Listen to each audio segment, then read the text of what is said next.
Hey guys, it's Tyrezak again, and so a little update on Dexter. We got the painting kind of um, the image kind of sent to us. They finished it. We just gotta have it delivered to us. His urn is gonna be delivered to us. I would assume sometime soon. I think we might actually need to pick it up though. But I'm doing a bit better.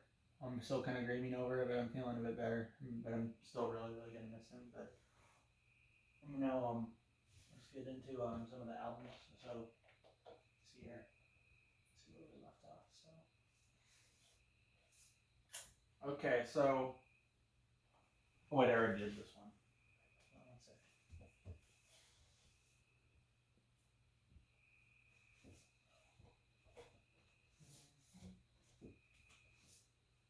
Okay, this one is "Come to Daddy" by Aphex Twin, and now this is in the EP, and it came out in 1997, a year after Richard D. James' album. And this was a little from my favorite, one of my favorite Aphex Twin releases. Well, my favorite Aphex Twin release for a bit, but it's not anymore. But this is probably his darkest release, I guess you can kind of say. But the song "Flim" is really good. I always thought it was film. I don't know why, because I loved Aphex Twin, but I always thought it was film for a while. But this is one of his most chaotic releases, and this is actually only the single version because I think their vinyl version of the EP version does exist, but this is just the single version with just 4 songs. But the EP has like I think 8 songs. The EP is actually I think longer than the album that Richard A. James owned. The album they came before it, which is weird because usually I don't know. It's the EP is basically a shorter album, so it's weird seeing an EP being longer than the artist's actual album. I guess I don't know.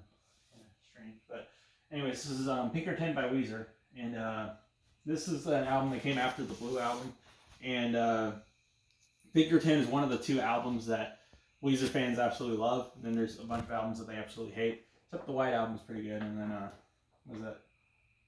Everything Will Be Alright in the End is decent. The Green Album's alright, but everything else by them kind of sucks. But this is one of their really great albums, though, and it's my favorite by them. I prefer this over the Blue Album actually, but it comes with this little thing, and that's the back of it. It's kind of messed up. I originally hung it on the wall. I saw it as a poster, but I don't think it's a poster. But I don't know. It's alright. This is kind of darker than Blue Album, I'd probably say. I originally thought it was a concept album, but I guess it's not. But kind of a lot of lyrics kind of about loneliness and almost kind of incel, almost, or I don't know, not incel, but I don't know what you call it, like a simp. That is kind of almost like a simp, an album for simps. I guess I guess I can maybe call it that. I don't know, but it's a good album though. But pretty decent songs on it. This is Untrue by Burial, and this is a dubstep album, and but it's not really like Skrillex kind of dubstep, but Burial's a really good musician. He's one of my favorite electronic musicians. He hasn't really released a lot of stuff in a while, and I prefer the EP Kindred over this, but this is a really good release. This is his most well-known release as well. I really like the cover for it. It kind of reminds me of Gorillaz a little bit, but it's a really chilled out style of dubstep. And yeah, let me see here.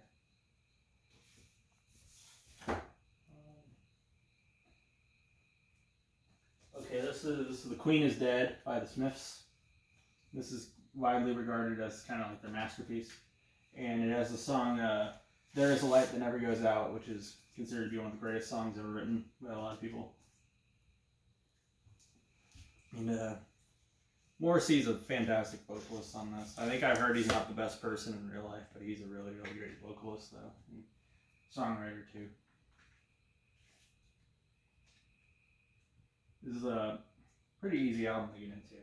Like they were pretty popular back in the day, I think. See here. Alright, this is Add Violence by Nine Inch Nails. This is an EP they released in 2017, and this is one of the second installment in the trilogy of EPs, and then one album. This is my second favorite, and I originally didn't really care much for this when it first came out, but I think it's kind of grown on me. I think the Background World is the main reason why, but there's a lot of really other good songs on this too.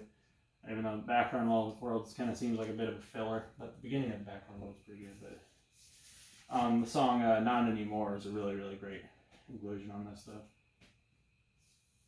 It's pretty good release, I'd say.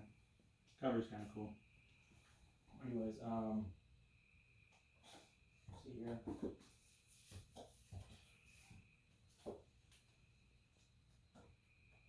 Okay, this is White Pony by Deftones. This is my favorite Deftones album, and I guess you can kind of call this a new metal album. New metal isn't really one of my favorite styles of metal music, but it's more of an alternative metal album. But it kind of has some shoegaze elements in it too. It's a really really great album. If this were a new metal album, this would be. I guess you can kind of see some people seeing it as a new metal album, but if you consider it to be one, it's definitely without a doubt the best new metal album ever. And the last song on the album, Pink Maggot, is my favorite song by them. But Changing the House of Flies is probably their most well-known, if I had to say. Classic metal album, though. Anyways, let's see here.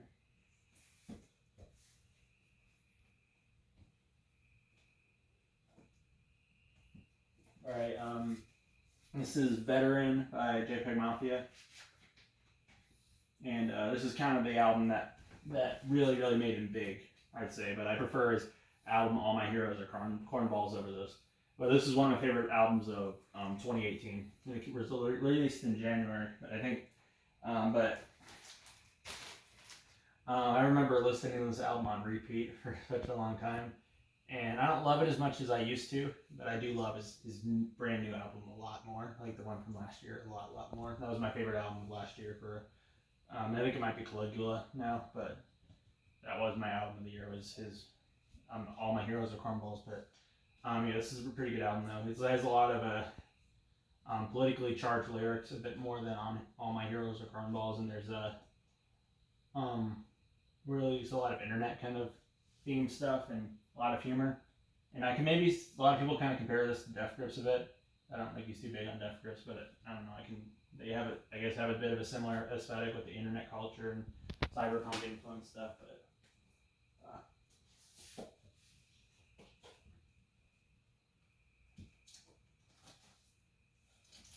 Alright, this one is City by Strapping Young Lad, and this is the most well-known release of Devin Townsend. He also does a lot of really great solo work too. But this is they're from British Columbia, Canada. They're an industrial metal band, and this was actually one of my favorite metal albums of all time for a while. And I don't love it as much as I did when I first heard it, but it's still a really great release. But I kind of prefer Devin Townsend's solo work a bit more, especially the album Addicted that I actually played today.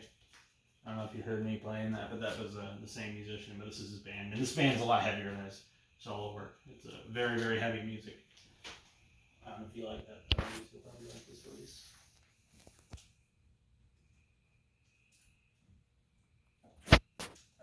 Alright, this is Not the Actual Events by Nine Inch Nails, and this is the first in their little trilogy. Cover art's really cool. I like how it's all dirty, and there's even this thing that looks like a fingerprint. There's some food on it or something. Cover art for first is really good. They have really good covers. Packaging Nine Inch Nails does. Yep. Going in, bud? Okay. Now, this is my least favorite in the trilogy, but the trilogy's pretty great though. And this is a real. Oh, okay, I thought some scared me for a second. Just the download code. Alright, but it's a really, really great release though. It's my least favorite in the trilogy, but this is a breath of fresh air when I heard this because I was so glad Nine Inch Nails were going into a brand new form that I loved. This is kind of the first EP to really start that.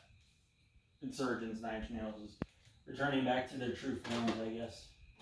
One of the tracks is actually used in the soundtrack to Twin Peaks, the season 3. They actually made it for that show, but they also released it on the CP. And this one, that EP, I mean. This one's the Blue Album by Weezer. And the Blue Album by Weezer, this is their first album, and the cover's kind of a meme. Yeah, I'm sure you've seen the meme of the album.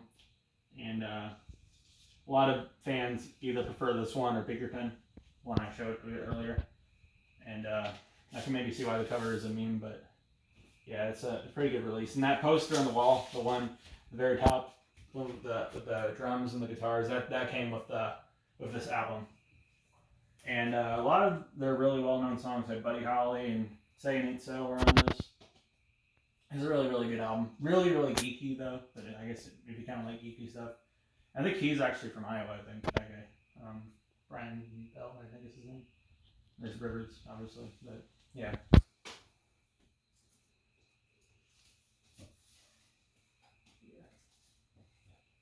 Okay, this one is Laughing Stock by Talk Talk. And I don't know if you might know, Talk Talk is kind of starting out as a synth pop group, and they had a really big hit song called "It's My Life." That "It's my life, don't you forget," whatever. But all right, let me go for this, and then I'll finish it up.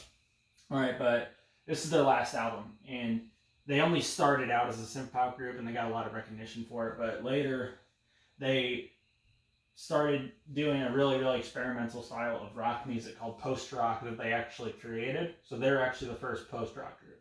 They're the group that started post-rock, and this is their last album, and the album before that was also a post-rock album.